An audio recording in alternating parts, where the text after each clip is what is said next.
Ever heard of a war that started, peaked, and finished before you could even decide what to have for lunch? What if I told you a full-blown international conflict complete with naval bombardment and significant casualties wrapped up in less time than it takes to make dinner? Seriously, on the crisp morning of the 27th of August 1896, off the coast of East Africa, one rather stubborn prince decided to poke the British lion. And before the island's church bells could even dream of ringing noon, the mighty Royal Navy had effectively erased his palace from the skyline, sent his royal yacht to the seabed, and installed a far more agreeable sultan. We're talking 38 minutes. One lightly wounded British sailor, tragically around 500 Zanzibari casualties, and the shortest war in recorded history was done and dusted.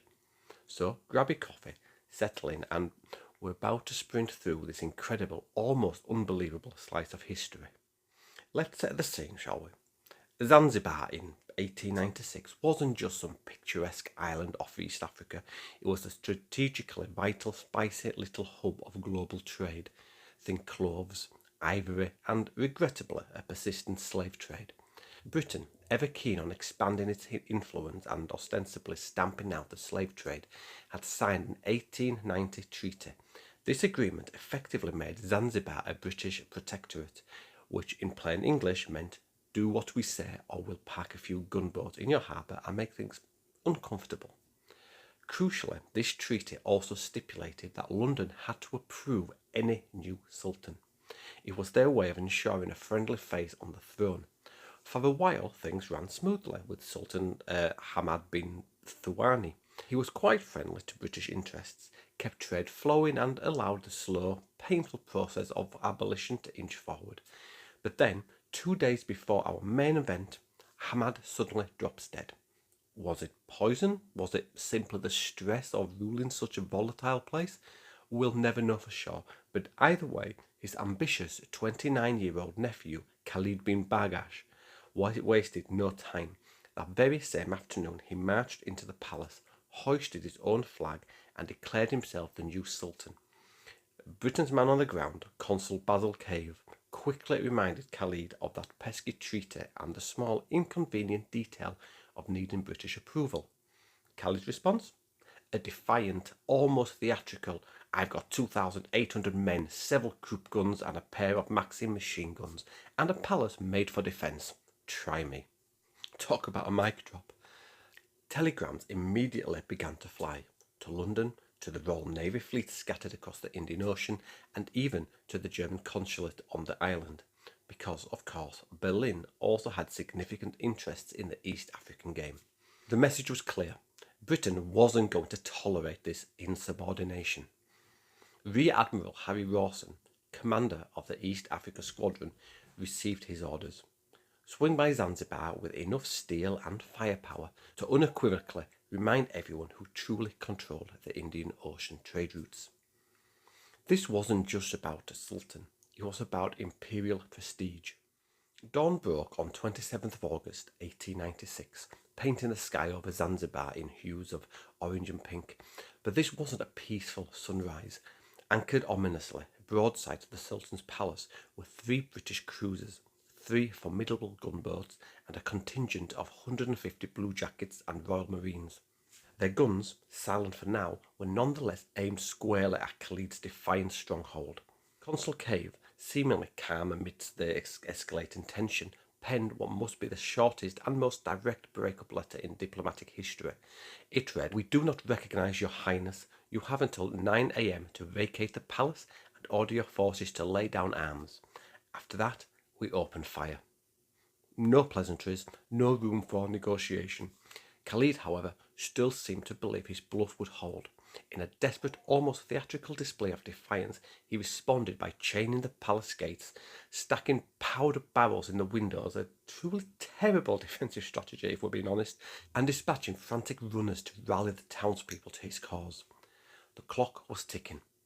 Inside the harbour, Captain John Parr of HMS St. George glanced at his pocket watch. 8:30. Precisely 30 minutes until the deadline.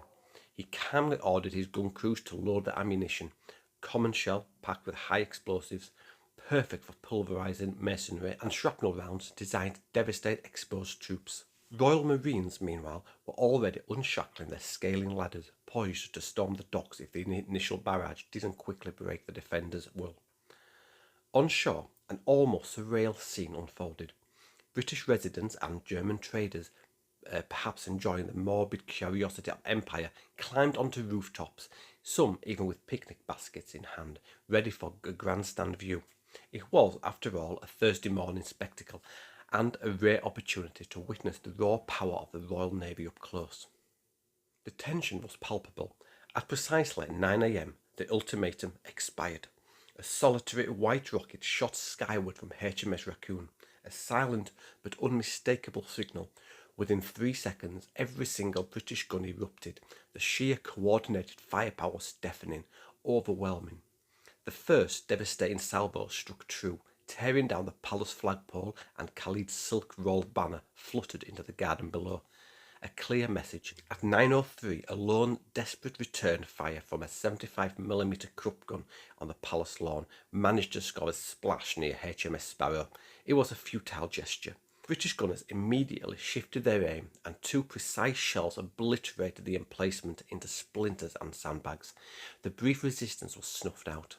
By 9:05, wooden balconies on the palace began to catch fire, thick black smoke drifting ominously across the water.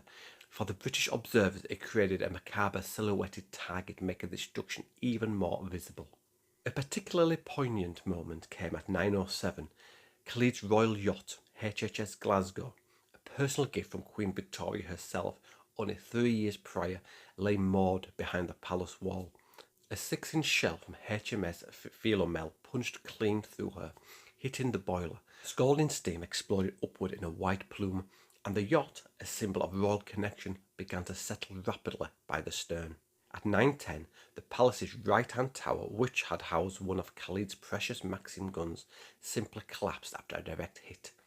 Any Zanzibari gunners, brave or foolish enough to jump free, were instantly cut down by merciless shrapnel bursts. Just 2 minutes later, at 9:12, a stream of civilians began pouring out of the palace compound.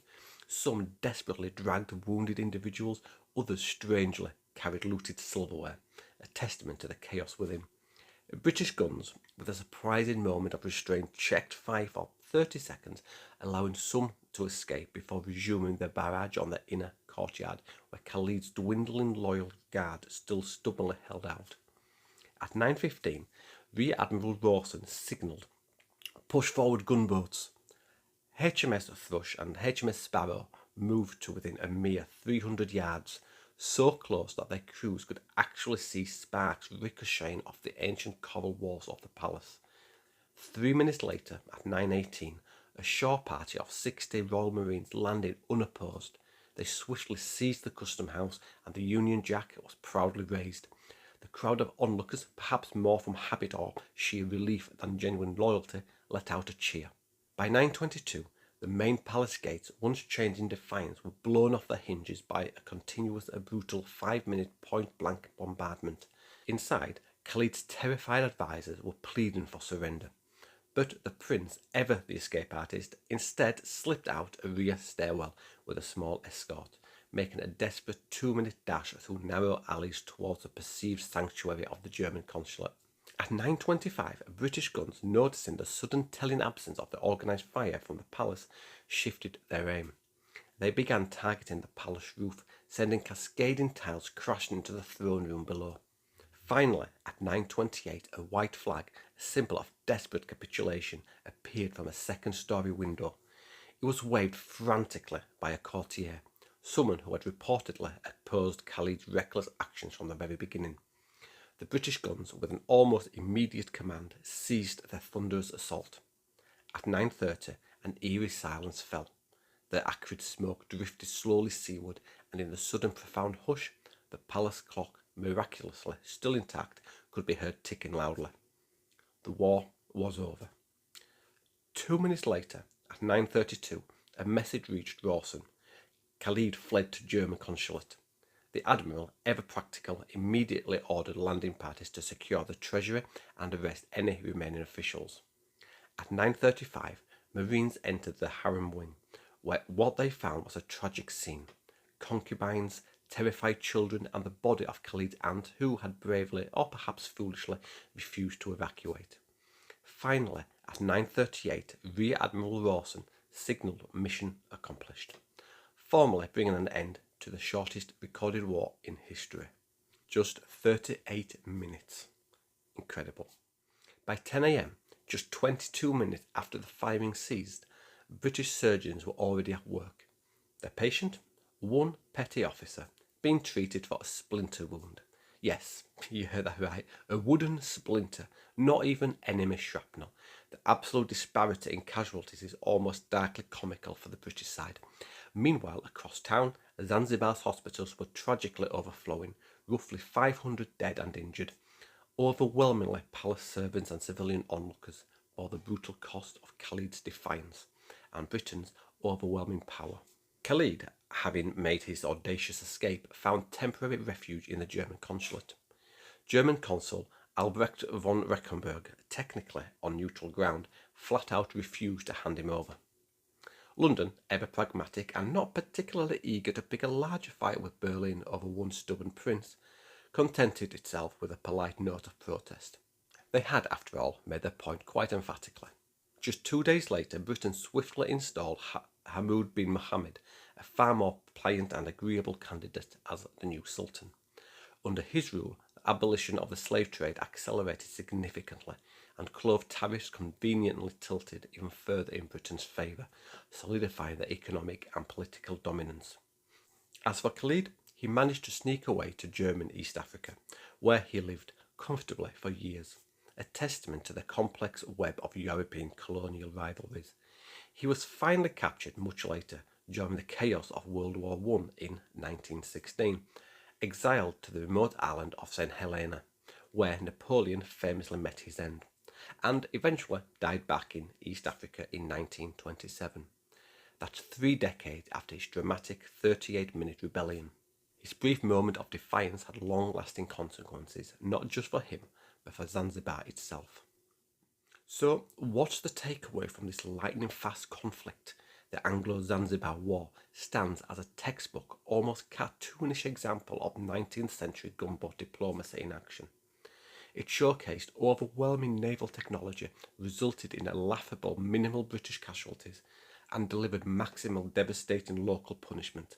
It's a stark reminder of how unequal power dynamics can decisively settle a succession crisis faster than any committee meeting could ever hope to. But those 38 minutes, while brief, also cast a long shadow, foreshadowing harder, more complex questions about colonial control, the tragic civilian cost of imperial ambition, and the disturbing ease with which a simple treaty clause could escalate into a full-blown battle cry. It wasn't just about a throne, it was about who held the ultimate authority. Zanzibar remained a British protectorate until 1963, eventually merging with Tanganyika to form modern-day Tanzania in 1964, and today the very ruins of that shelled palace house a museum, a poignant place where school children learn not just about the war's incredible brevity, but also about the enduring brutality and far-reaching consequences of imperial power. It's a lesson that resonates even today.